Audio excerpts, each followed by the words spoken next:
CD 21. São Pedro de Roma não tem saído muito das arcas nestes últimos anos.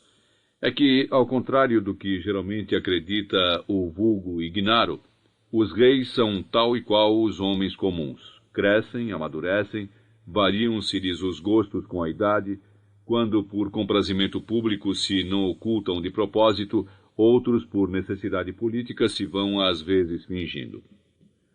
Além disso, é da sabedoria das nações e da experiência dos particulares que a repetição traz a saciedade. A Basílica de São Pedro já não tem segredos para Dom João V.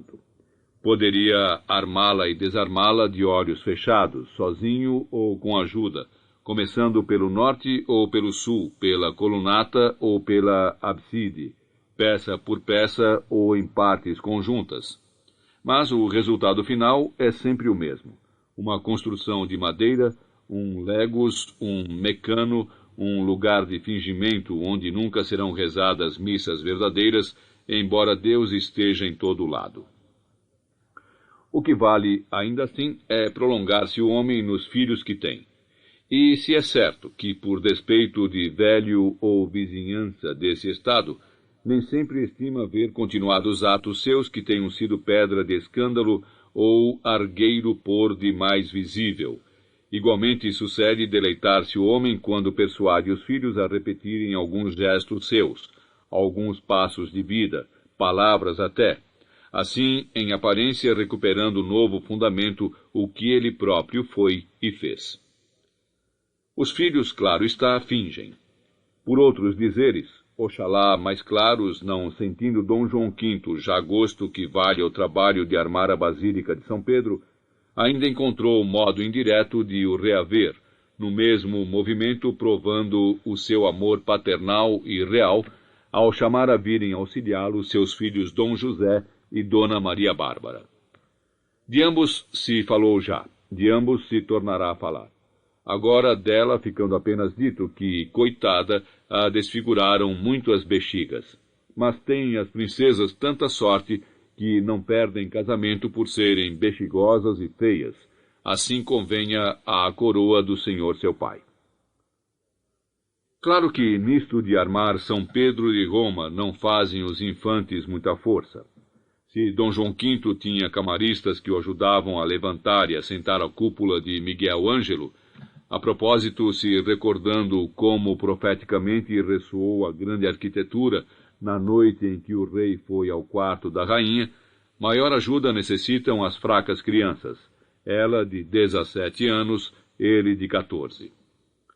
Porém, aqui o que conta é o espetáculo. Está meia corte reunida para assistir ao brinquedo dos infantes, suas majestades sentadas debaixo do dossel. Os frades segredando satisfações conventuais. Os fidalgos compondo a expressão para que ela exprima, ao mesmo tempo, o respeito devido a príncipes, o enternecimento pela pouca idade que é a sua, a devoção pelo santo lugar que em cópia ali se mostra, tudo isto numa cara só. E tudo isto concordando, não é para admirar que pareçam estar sofrendo de uma dor oculta e talvez imprópria. Quando Dona Maria Bárbara leva por suas próprias mãos uma das estatuazinhas que ornamentam a cimalha, a corte aplaude. Quando por suas mãos próprias colocar Dom José a cruz cimeira do zimbório, pouco falta para que se ajoelhem todos quantos estão, que este infante é que é o herdeiro. Suas majestades sorriem. Depois Dom João V chama os filhos, louva-os pela habilidade e deita-lhes a bênção que eles recebem de joelhos. O mundo está de uma tal harmonia que parece, ao menos nesta sala, reflexo deste espelho de perfeição que é o céu. Cada gesto aqui feito é nobre, porventura divino na sua gravidade e pausa, e as palavras dizem-se como partes de uma frase que não tem pressa de acabar, nem motivo para acabar-se. Assim falam e procedem os moradores das habitações celestes quando saem às diamantinas ruas, quando os recebe em audiência o Pai dos Universos no seu palácio dourado, quando em corte reunidos assistem ao brinquedo do filho, que faz, desfaz e torna a fazer uma cruz de pau. Deu Dom João V ordem para que não fosse desarmada a basílica, e assim inteira a deixaram ficar. A corte saiu, retirou-se a rainha, foram-se os infantes, os frades atrás ladainhando.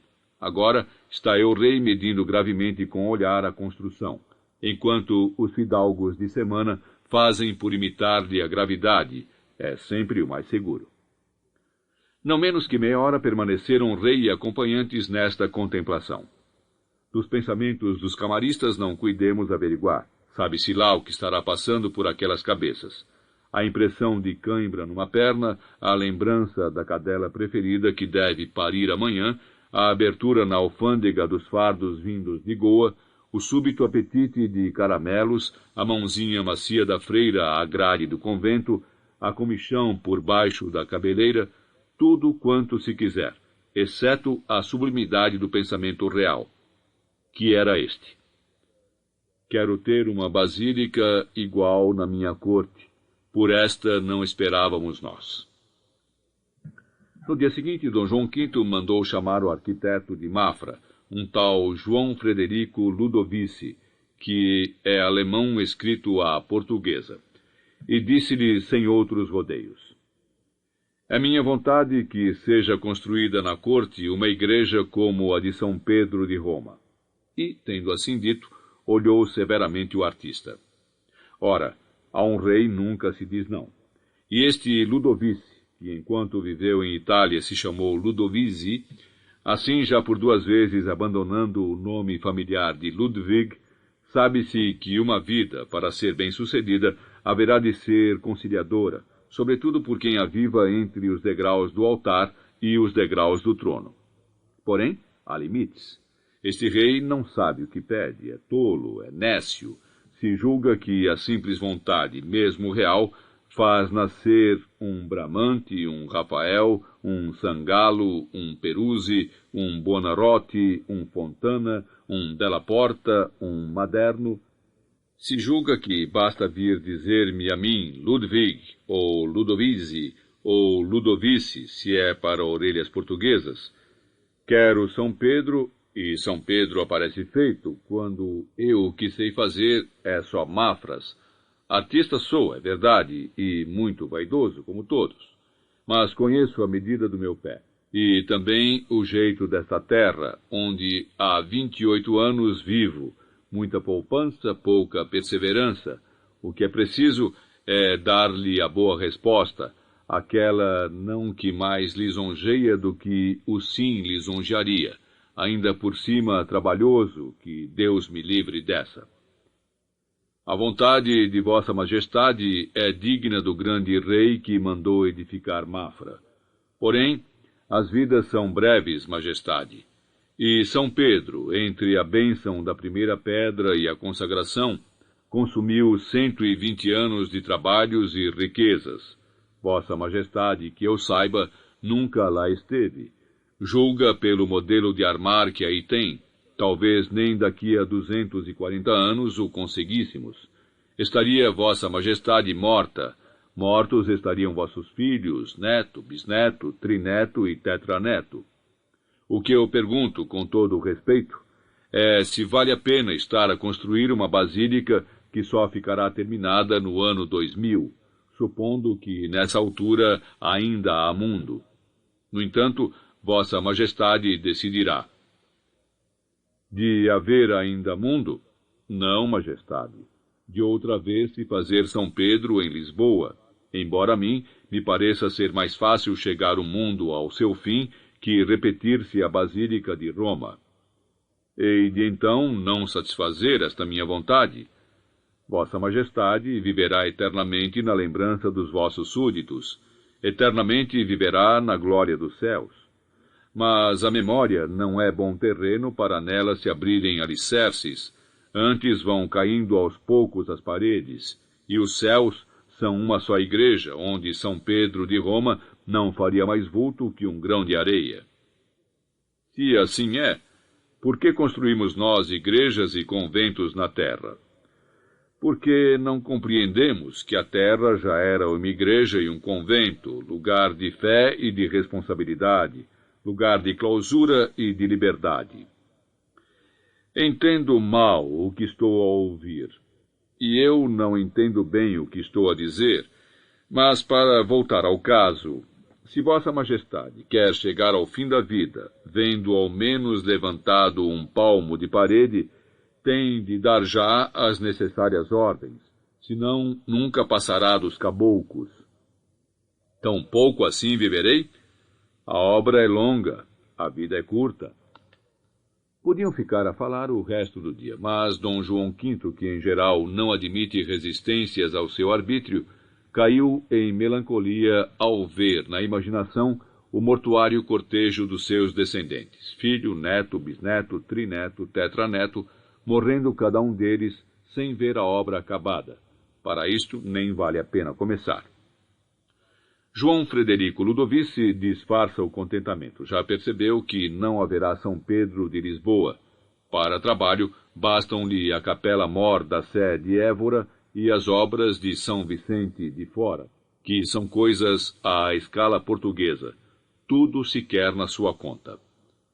Estão numa pausa. O rei não fala. O arquiteto não diz. Desta maneira, se desvanecem no ar os grandes sonhos, e nunca viríamos a saber que Dom João V quis um dia construir São Pedro de Roma no Parque Eduardo VII, se não fosse a inconfidência de Ludovici, que disse ao filho, e este, em segredo, o transmitiu a uma sua amiga freira de quem era visita, que disse ao confessor, que disse ao geral da ordem, que disse ao patriarca, que o foi perguntar ao rei, que respondeu que se alguém voltasse a falar no assunto, incorreria na sua cólera. E assim aconteceu. Todos se calaram. E se hoje vem o projeto a lume, foi porque a verdade caminha sempre por seu próprio pé na história. É só dar-lhe tempo. E um dia aparece e declara: aqui estou. Não temos outro remédio senão acreditar nela. Vem nua e sai do poço como a música de Domênico Scarlatti, que ainda vive em Lisboa. Enfim, o rei bate na testa, resplandece-lhe a fronte e rodeia o nimbo da inspiração. E se aumentássemos para 200 frades o convento de Mafra, quem diz 200, diz 500, diz 1000, estou que seria uma ação de não menor grandeza que a basílica que não pode haver. O arquiteto ponderou. 1000 frades, 500 frades, é muito frade, majestade. Acabávamos por ter de fazer uma igreja tão grande como a de Roma, para lá poderem caber todos. Então, quantos?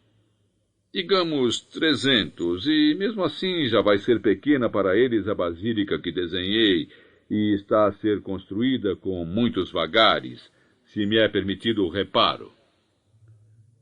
Sejam 300, não se discute mais. É esta a minha vontade. Assim se fará, dando Vossa Majestade as necessárias ordens. Foram dadas.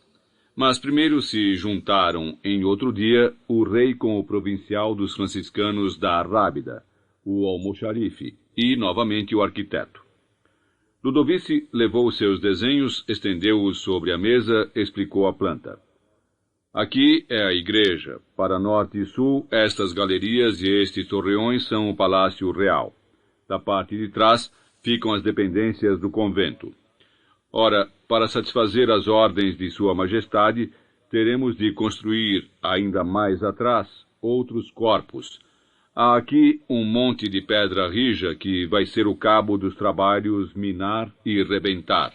Tanto nos custou já morder a falda dele para endireitar o chão. Ao ouvir que queria eu, rei, ampliar o convento para tão grande número de frades, de 80 para 300, imagine-se, o provincial, que fora ali sem ainda saber da novidade, derrubou-se no chão dramaticamente.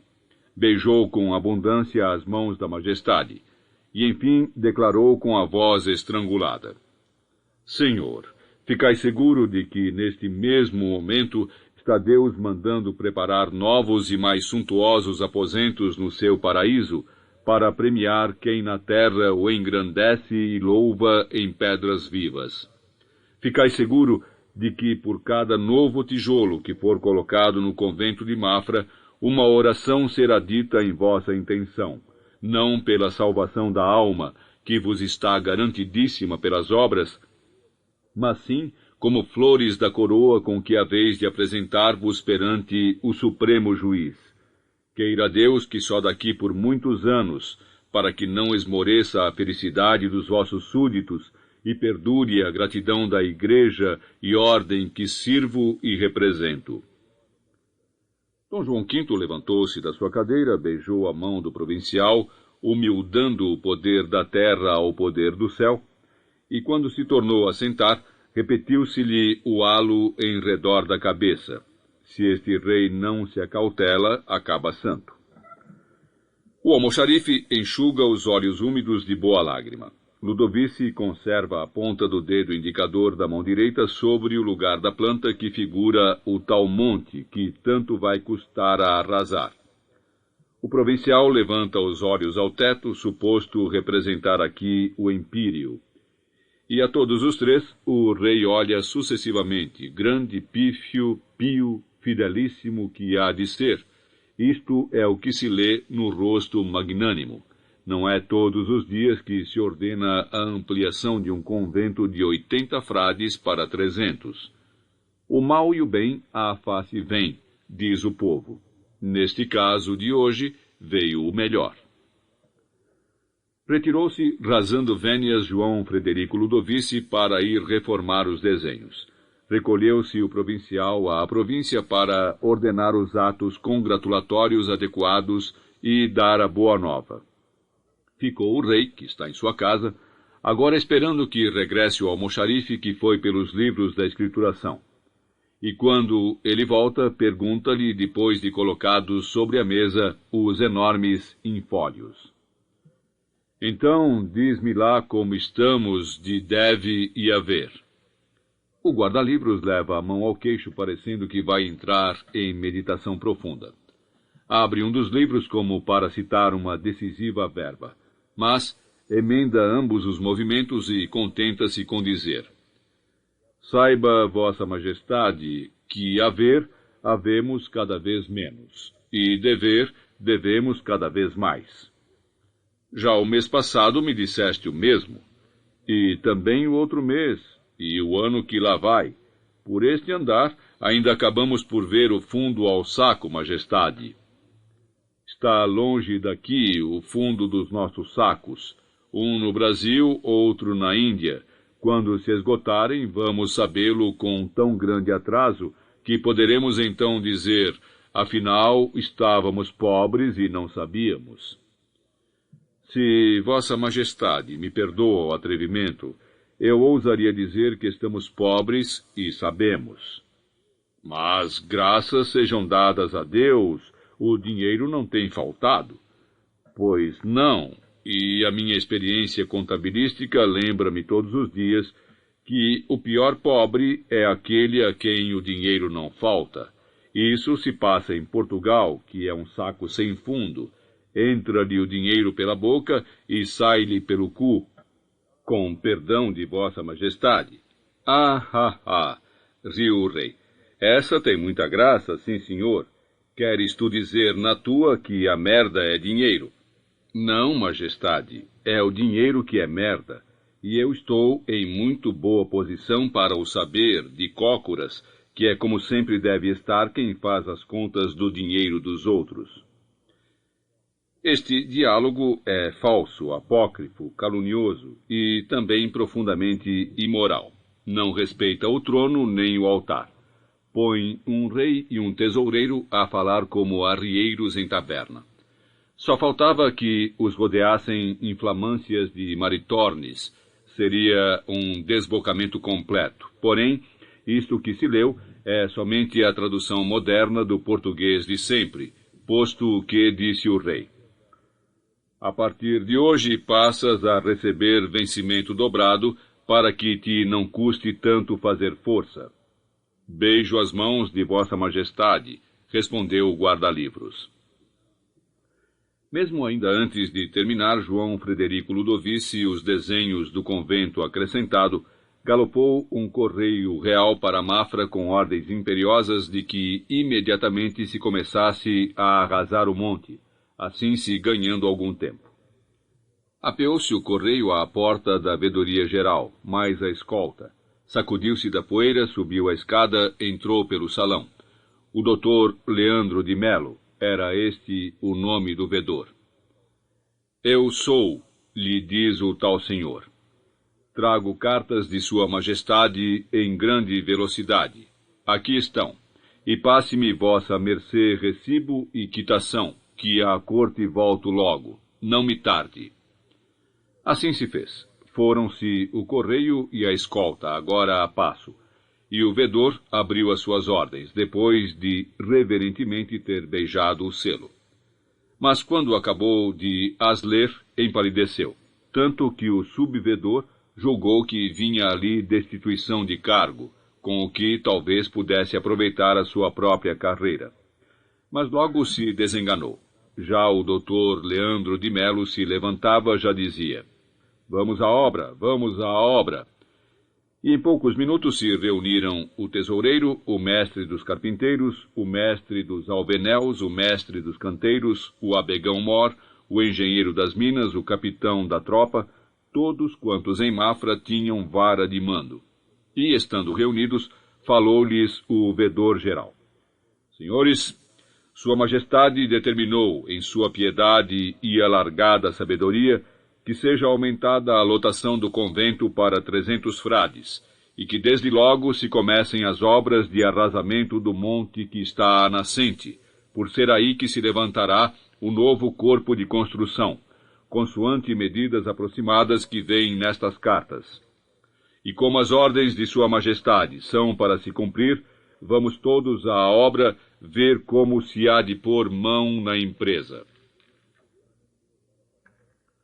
Disse o tesoureiro que, para pagar as despesas subsequentes, não precisava avaliar o monte.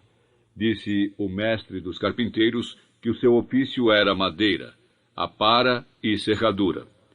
Disse o mestre dos alvenéus que para levantar paredes e assentar pavimentos o chamassem. Disse o mestre dos canteiros que só lidava com pedra arrancada, não por arrancar. Disse o abegão mor que os bois e as bestas lá iriam em sendo precisos.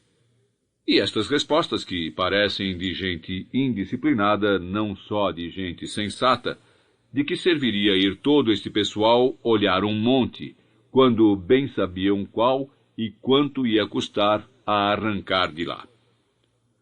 Tomou o vedor por muito boas as explicações, e enfim saiu levando consigo o engenheiro das minas, que era o da responsabilidade, e o capitão da tropa, por ser o desmonte, principalmente tarefa dos soldados. Numa parte do terreno por trás das paredes levantadas do lado nascente, já o frade hortelão do hospício plantara árvores de fruto, e havia canteiros vários, uns legumes, umas bordaduras de flores, por enquanto apenas promessa de pomar e horta, suspiro de jardim. Tudo isto iria ser arrancado. Os trabalhadores viram passar o vedor geral e o espanhol das minas. Depois olharam a avantesma do monte, pois logo havia corrido a notícia de que o convento ia ser aumentado para aquela banda. Parece impossível a rapidez com que se divulgam ordens que deviam ser de alguma confidência, pelo menos enquanto o destinatário delas as não publicasse. Quase se acredita que, antes de escrever ao Dr. Leandro de Melo, mandou Dom João V aviso a Sete Sóis ou ao José Pequeno, dizendo: tenham lá paciência. Veio-me esta ideia de pôr aí 300 frades em vez dos 80 combinados. Por outra parte, é bom para todos quantos trabalham na obra, ficam com o emprego garantido por mais tempo, que o dinheiro, ainda há dias me disse o meu almoxarife, que é de confiança, esse não falta. Fiquem sabendo que somos a nação mais rica da Europa. Não devemos nada a ninguém e pagamos a todos. E com isto não enfado mais. Dá lembranças aos meus queridos 30.000 portugueses que aí andam a fazer pela vida, tanto se esforçando por dar ao seu rei o supremo gosto de ver alçado aos ares e tempos o maior e mais formoso monumento sacro da história, que até me disseram já que, comparado com isso, São Pedro de Roma é uma capela. Adeus, até qualquer dia. Saudades à Ablimunda, da máquina voadora do padre Bartolomeu Lourenço, é que nunca mais soube nada. Tanta proteção lhe dei, tanto dinheiro gasto. O mundo anda cheio de gente ingrata. Agora é que é certo, adeus. O Dr. Leandro de Melo está sucumbido ao pé do monte, desmarcado acidente que se empina mais alto que as paredes que ainda hão de ser. E, sendo de seu ofício apenas corregedor de Torres Vedras, acolhe-se ao amparo do engenheiro das minas, que, por ser andaluz e hiperbólico, fala claro. Aunque fuera la Sierra Morena, yo la arrancaría con mis brazos y la precipitaría en la mar. Traduzindo. Deixem o caso comigo, que em pouco tempo se abrirá neste lugar um rocio que fará inveja ao de Lisboa. Durante todos estes anos, 11 já vão vencidos, se têm sobressaltado os ecos das quebradas de Mafra com os continuados tiros de pólvora, espaçadamente nos últimos tempos, só quando o renitente esporão de pedra se interpõe no solo já rendido. Um homem nunca sabe quando a guerra acaba. Diz, olha, acabou, e de repente não se acabou, recomeça, e vem diferente a puta. Ainda ontem eram floreios de espada e hoje são arrombações de pelouro. Ainda ontem se derrubavam muralhas e hoje se desmoronam cidades. Ainda ontem se exterminavam países e hoje se rebentam mundos. Ainda ontem morrer um era uma tragédia e hoje é banalidade evaporar-se 1 milhão. Não será bem o caso de Mafra, onde nunca veremos reunida tanta gente, apesar de muita, mas para quem se habituara a ouvir uns 50, 100 estoiros por dia, parecia agora o fim do mundo a atroação tremebunda dos 1000 tiros que se davam entre o nascer do sol e a noitinha em rosários de 20, com tal violência atirando terras e pedras ao ar, que tinham os trabalhadores da obra que abrigar-se na revessa das paredes ou acolher-se à proteção dos andaimes.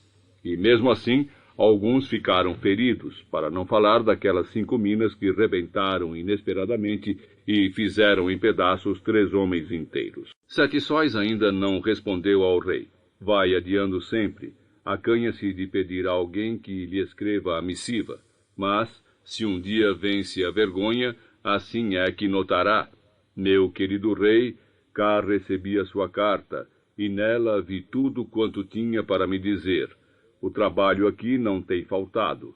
Só paramos quando chove tanto que até os patos diriam basta, ou quando se atrasou a pedra no caminho, ou quando os tijolos saíram de má qualidade e ficamos à espera que venham outros. Agora anda tudo aqui em grande confusão com a tal ideia de alargar o convento. É que o meu querido rei nem imagina o tamanho daquele monte e a soma de homens que requer. Tiveram de largar a obra da igreja e do palácio. Vai ser um atraso. Até canteiros e carpinteiros andam a acarretar pedra. E eu, umas vezes com os bois, outras vezes com o carro de mão. Foi pena dos limoeiros e dos pessegueiros que foram arrancados. Os amores perfeitos foi um ar que lhes deu. Não valia a pena ter semeado flores para depois as tratar com tanta crueldade. Mas, enfim, como o meu querido rei diz que não devemos nada a ninguém, sempre é uma satisfação. É como a minha mãe que dizia, paga a dívida bem, não olhes a quem. Coitada, já morreu, e não verá o maior e mais formoso monumento sacro da história, como me disse na sua carta, ainda que, para ser-lhe franco, nas histórias que conheço, nunca se fala de monumentos sacros, só de mouras encantadas e tesouros escondidos. E por falar em tesouros e mouras, Ablimunda está bem, muito obrigado. Já não é tão bonita como foi, mas quem dera a muitas novas estarem como ela. O José Pequeno manda perguntar quando é o casamento do infante Dom José, que lhe quer mandar um presente. Se calhar, é por terem ambos o mesmo nome, e os 30.000 portugueses recomendam-se muito e agradecem. A saúde deles vai assim. No outro dia houve aí uma caganeira tão geral que Mafra fedia 3 léguas em redor. Alguma coisa que comemos e nos assentou mal. Eram os gorgulhos mais que a farinha, ou as varejeiras mais que a carne. Mas teve graça ver um ror de gente de rabo à vela com a frescura que vinha do mar, muito aliviadora. E quando uns acabavam, havia logo outros tantos. Às vezes era tal a urgência que, onde estavam, ali davam de corpo. É verdade, ia-me esquecendo, também nunca mais ouvi falar da máquina voadora. Talvez a tenha levado o padre Bartolomeu Lourenço para a Espanha. Quem sabe se a tem agora o rei de lá, que, segundo ouço dizer, vai ser seu compadre. Acautele-se, com isto não enfado mais.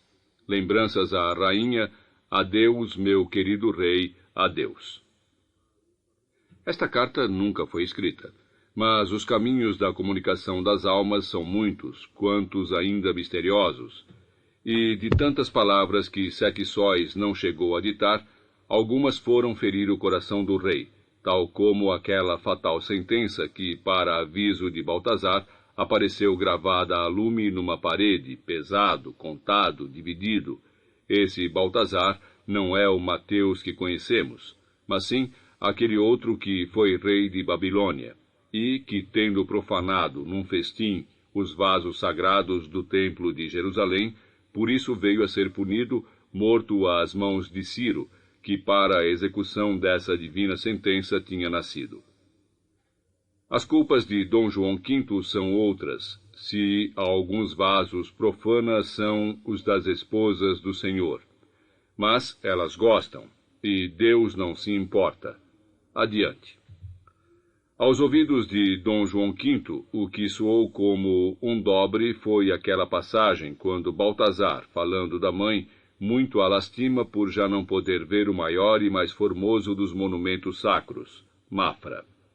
Subitamente, o rei compreende que a sua vida será curta, que curtas são todas as vidas, que muita gente morreu e morrerá antes que se acabe de construir Mafra, que ele próprio poderá amanhã fechar os olhos para todo o sempre. Recorda-se de que desistiu de edificar São Pedro de Roma justamente por tê-lo convencido Ludovice dessa mesma curteza das vidas, e que o mesmo São Pedro, palavras ditas entre a bênção da primeira pedra e a consagração, consumiu nada menos que 120 anos de trabalhos e riquezas. Ora, Mafra já engoliu 11 anos de trabalho, das riquezas nem se deve falar. Quem me garante que estarei vivo quando se fizer a sagração, se ainda aqui, há uns poucos anos, ninguém dava nada por mim, com aquela melancolia que me ia levando antes de tempo? O caso é que a mãe dos Sete Sóis, coitada, viu o princípio, mas não verá o fim. Um rei não se livra de lhe suceder o mesmo. Dom João V está numa sala do Torreão virada ao rio. Mandou sair os camaristas, os secretários, os frades, uma cantarina da comédia, não quer ver ninguém. Tem desenhado na cara o medo de morrer, vergonha suprema em monarca tão poderoso. Mas esse medo de morrer não é o de se lhe abater de vez o corpo e ir-se embora a alma. É sim o de que não estejam abertos e luzentes os seus próprios olhos quando, sagradas, se alçarem as torres e a cúpula de Mafra. É o de que não sejam já sensíveis e sonoros os seus próprios ouvidos, quando soarem gloriosamente os carrilhões e as solfas. É o de não palpar com as suas mãos os parâmetros ricos e os panos da festa. É o de não cheirar o seu nariz o incenso dos turíbulos de prata. É o de ser apenas o rei que mandou fazer e não o que vê feito. Vai além um barco, quem sabe se chegará ao porto. Passa uma nuvem no céu, porventura não a veremos em chuva derramada. Sob aquelas águas, o cardume nada ao encontro da rede. Vaidade das vaidades, disse Salomão. E Dom João V repete, tudo é vaidade. Vaidade é desejar. Ter é vaidade. Mas o vencimento da vaidade não é a modéstia, menos ainda a humildade. É antes o seu excesso. Desta meditação e agonia não saiu el-rei para vestir o burel da penitência e da renúncia, mas para fazer voltar os camaristas, os secretários e os frades. A cantarina viria mais tarde.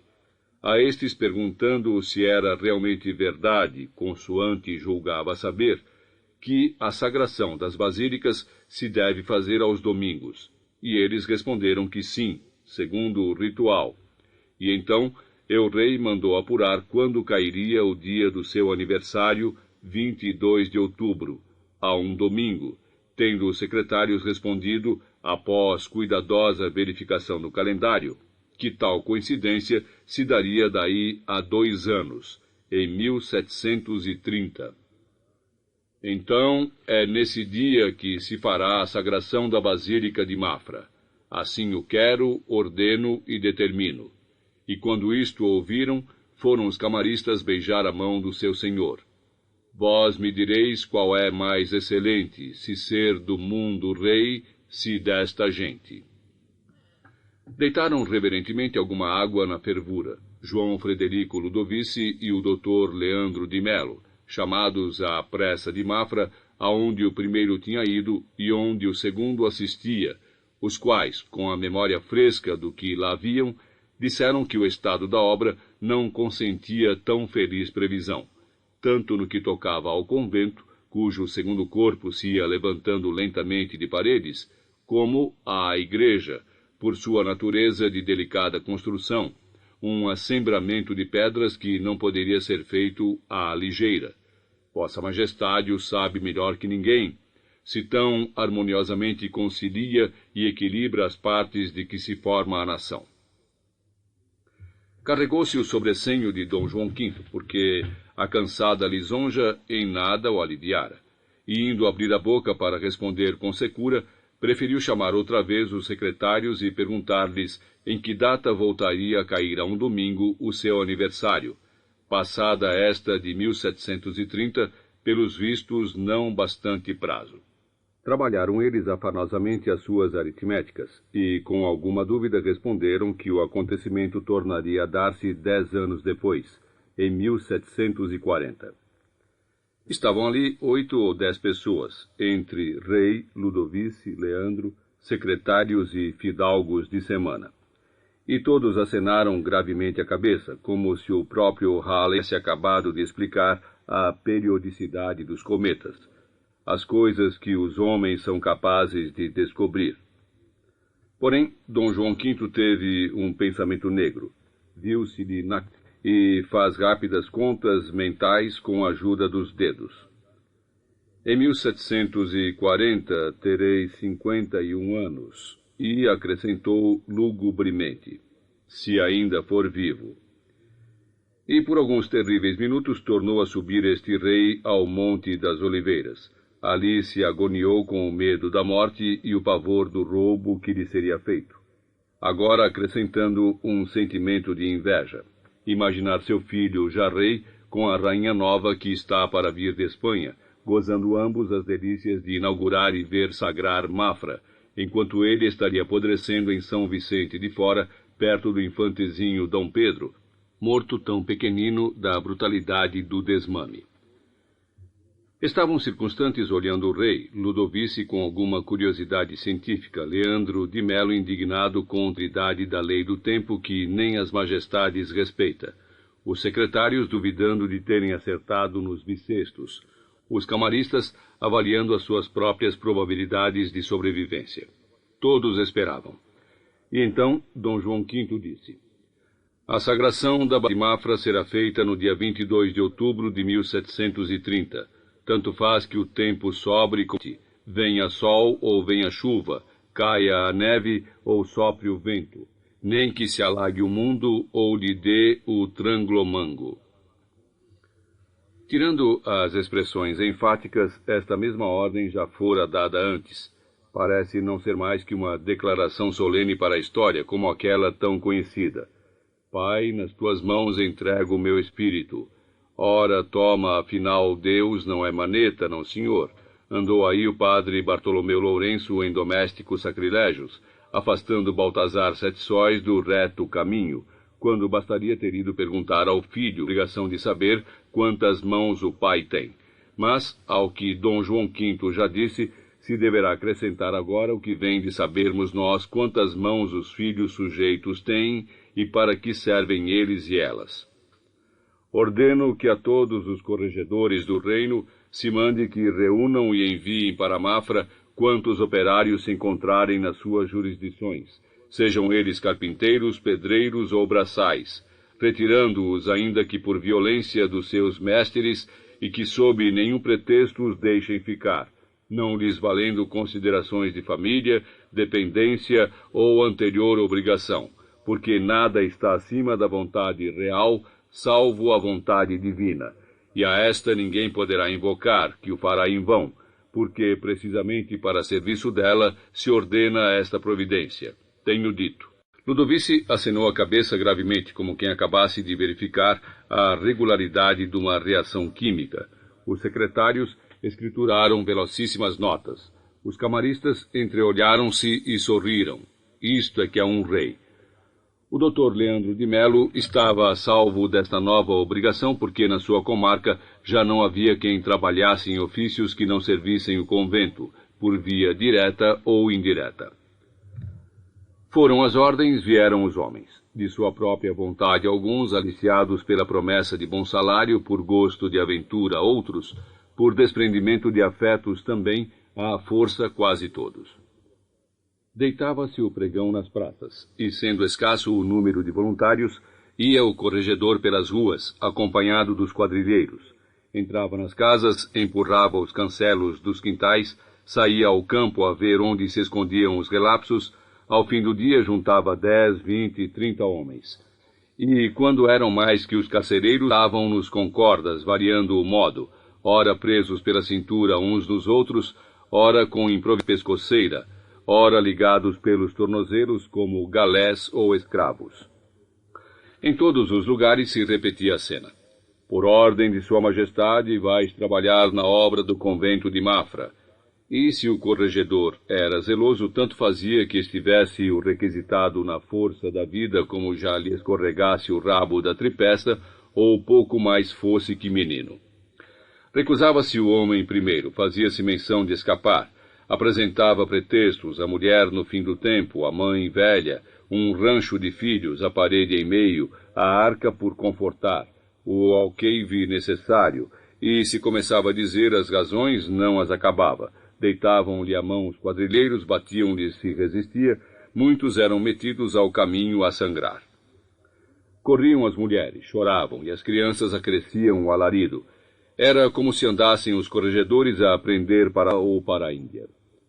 Reunidos na praça de Celorico da Beira, ou de Tomar, ou em Leiria, em Vila Pouca ou Vila Muita, na aldeia sem mais nome que saberem os moradores de lá, nas terras da Raia ou da borda do mar, ao redor dos Pelourinhos, no adro das igrejas, em Santarém e Beja, em Faro e Portimão, em Porto Alegre e Setúbal, em Évora e Montemor, nas montanhas e na planície, e em Viseu e Guarda, em Bragança e Vila Real, em Miranda, Chaves e Amarante, em Vianas e Póvoas, em todos os lugares aonde pôde chegar a justiça de Sua Majestade, os homens atados como reses, folgados apenas quanto bastasse para não se atropelarem, viam as mulheres e os filhos implorando ao corregedor, procurando subornar os quadrilheiros com alguns ovos, uma galinha, míseros expedientes que de nada serviam, pois a moeda com que o rei de Portugal cobra os seus tributos é o ouro, é a esmeralda, é o diamante, é a pimenta e a canela, é o marfim e o tabaco, é o açúcar e a sucupira. Lágrimas não correm na alfândega. E se para isso tiveram tempo, quadrilheiros houve que se gozaram das mulheres dos presos, que a tanto se sujeitaram às pobres para não perder os seus maridos. porém, desesperadas, os viam depois partir, enquanto os aproveitadores se riam delas. Maldito sejas até a 5ª geração, de lepra se te cubra o corpo todo. Puta vejas a tua mãe, puta a tua mulher, puta a tua filha. Empalado sejas do cu até a boca. Maldito, maldito, maldito. Já vai andando a récua dos homens de Arganil, acompanham-nos até fora da vila as infelizes, que vão clamando qual em cabelo. Ó doce e amado esposo, e outra protestando.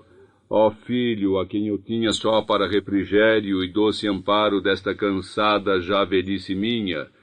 Não se acabavam as lamentações, tanto que os montes de mais perto respondiam, quase movidos de alta piedade. Enfim, já os levados se afastam, vão sumir-se na volta do caminho, rasos de lágrimas os olhos, em bagadas caindo aos mais sensíveis. E então uma grande voz se levanta. É um labrego de tanta idade, já que o não quiseram, e grita subindo a um valado que é púlpito de rústicos. Ó glória de mandar, ó vã cobiça, ó rei infame, ó pátria sem justiça! E, tendo assim clamado, veio dar-lhe o quadrilheiro uma cacetada na cabeça, que ali mesmo o deixou por morto. Quanto pode um rei? Está sentado em seu trono, alivia-se consoante a necessidade na peniqueira ou no ventre das madres, e daí, daqui ou dacolá, se o requerem os interesses do Estado, cujo ele é, despense para que de Penamacor venham os homens válidos, ou nem tanto, a trabalhar neste meu convento de Mafra, levantado porque o reclamavam os franciscanos desde 1624. E por ter ocupado a rainha de uma filha que nem Portugal vai ser, mas de Espanha, por interesses dinásticos e particulares. E os homens que nunca viram o rei, os homens que o rei nunca viu, os homens, mesmo não o querendo, veem, entre soldados e quadrilheiros, soltos se são de ânimo pacífico ou já se resignaram, atados como foi explicado, se rebeldes, atados sempre se por malícia vilôa, mostraram ir de vontade e depois tentaram fugir. Pior ainda, se algum conseguiu escapar-se. Atravessam os campos de terra em terra pelas poucas entradas reais, às vezes por aquelas que os romanos fizeram construir, quase sempre por carreiros de pé posto. E o tempo é o variável, sol de estarrecer, chuva de alagar, frio que gela. Em Lisboa, Sua Majestade espera que cada um cumpra o seu dever. Às vezes há encontros. Vinham uns mais do norte e outros mais do nascente. Aqueles de Penela, esses de Proença a Nova, juntaram-se em Porto de Mós. Nenhum deles sabe que lugares são estes no mapa, nem que forma tem Portugal, se é quadrado ou redondo ou aos bicos, se é ponte de passar ou corda de enforcar, se grita quando lhe batem ou se esconde pelos cantos. Das duas levas se faz uma, e, tendo já seus requintes a arte carcereira, emparelharam-se os homens de modo místico, um de Proença, outro de Penela, assim se dificultando as subversões, com o evidente benefício de dar Portugal a conhecer aos portugueses. Então, como é a tua terra? E enquanto falam disto, não pensam noutra coisa. A não ser que morra algum pelo caminho. Pode cair fulminado por um ataque, espumando pela boca, ou nem isso, apenas derrubando-se e arrastando na queda o companheiro da frente e o companheiro de trás. Subitamente e em pânico atados a um morto, pode adoecer no descampado e vai de charola, trangalhando pernas e braços, até morrer adiante e ser enterrado à beira do caminho, com uma cruz de pau espetada do lado da cabeça. Ou, afortunadamente, recebe em povoado últimos sacramentos, enquanto os degredados esperam sentados no chão que o caso se deslinde. Hoc est enim corpus meum. Este corpo cansado de tantas léguas andadas, este corpo esfolado dos atritos da corda, este corpo gastado da comida ainda menos que a pouca acostumada. As noites são dormidas em palheiros, em portarias de conventos, em tercenas despejadas, e, querendo Deus e o bom tempo, ao ar livre, assim se juntando a liberdade do ar e a prisão dos homens. Extensas filosofias aqui se debateriam se tivéssemos tempo para isso. De madrugada, muito antes de nascer o sol, e ainda bem, porque estas horas são sempre as mais frias, levantam-se os trabalhadores de Sua Majestade enregelados e famintos. Felizmente, os libertaram das cordas os quadrilheiros, porque hoje entraremos em Mafra e causaria péssimo efeito o cortejo de maltrapilhos, atados como escravos do Brasil ou récua de cavalgaduras. Quando de longe avistam os muros brancos da Basílica, não gritam Jerusalém, Jerusalém. Por isso é mentira o que disse aquele frade que pregou quando foi levada de Pero Pinheiro a pedra a Mafra, que todos estes homens são cruzados de uma nova cruzada. Que cruzados são estes que tão pouco sabem da sua cruzadia? Fazem alto os quadrilheiros para que desta eminência possam os trazidos apreciar o amplo panorama no meio do qual vão viver. À direita, o mar onde navegam as nossas naus, senhoras do líquido elemento. Em frente, para o sul, está a famosíssima Serra de Sintra, orgulho de nacionais, inveja de estrangeiros, que daria um bom paraíso no caso de Deus fazer outra tentativa. E a vila, lá embaixo, na cova, é Mafra, que dizem os eruditos ser isso mesmo o que quer dizer. Mas um dia se hão de retificar os sentidos, e naquele nome será lido, letra por letra, mortos, assados, fundidos, roubados, arrastados. E não sou eu, simples quadrilheiro às ordens, quem a tal leitura se vai atrever, mas sim um abade beneditino a seu tempo. E essa será a razão que tem para não vir assistir à sagração da bisarma. Porém, não antecipemos. Ainda há muito trabalho para acabar. Por causa dele é que vocês vieram das longes terras onde vivíeis. Não façam caso da falta de concordância, que a nós ninguém nos ensinou a falar. Aprendemos com os erros dos nossos pais. E, além disso, estamos em tempo de transição. E agora que já viram o que vos espera, sigam lá para adiante, que nós, ficando vocês entregues, vamos buscar mais. Para chegarem à obra, vindos de onde vêm, têm de atravessar a vila, passam à sombra do palácio do Visconde, rasam a soleira dos Sete Sóis, e tanto sabem de uns como sabem dos outros, apesar de genealogias e memoriais. Tomás da Silva Teles, Visconde de Vila Nova da Cerveira, Baltazar Mateus, fabricante de aviões. Com o rodar dos tempos veremos quem vai ganhar esta guerra. As janelas do palácio não se abrem para ver passar o cortejo dos miseráveis. Só o cheiro que deitam, senhora Viscondessa. Abriu-se sim o postigo da casa dos Sete Sóis, e veio Blimunda, não é nenhuma novidade. Quantas levas já por aqui passaram. Mas, estando em casa, sempre vem. É uma maneira de receber quem chegou. E quando à noite Baltazar regressa, ela diz: por aqui passaram hoje mais de 100. Perdoe-se a imprecisão de quem não aprendeu a contar rigoroso. Foram muitos, foram poucos. É como quando se fala de anos. Já passei dos 30. E Baltazar diz: ao todo ouvi dizer que chegaram 500. Tantos? Espanta-se Blimunda. E nenhum nem outro sabem exatamente quantos são 500. Sem falar que o número é de todas as coisas que há no mundo a menos exata. Disse 500 tijolos, disse 500 homens, e a diferença que há em tijolo e homem é a diferença que se julga não haver entre 500 e 500. Quem isto não entender a primeira vez, não merece que lhe expliquem segunda. Juntam-se os homens que entraram hoje, dormem onde calhar, amanhã serão escolhidos, como os tijolos. Os que não prestarem, se foi de tijolos a carga, ficam por aí. Acabarão por servir a obras de menos calado.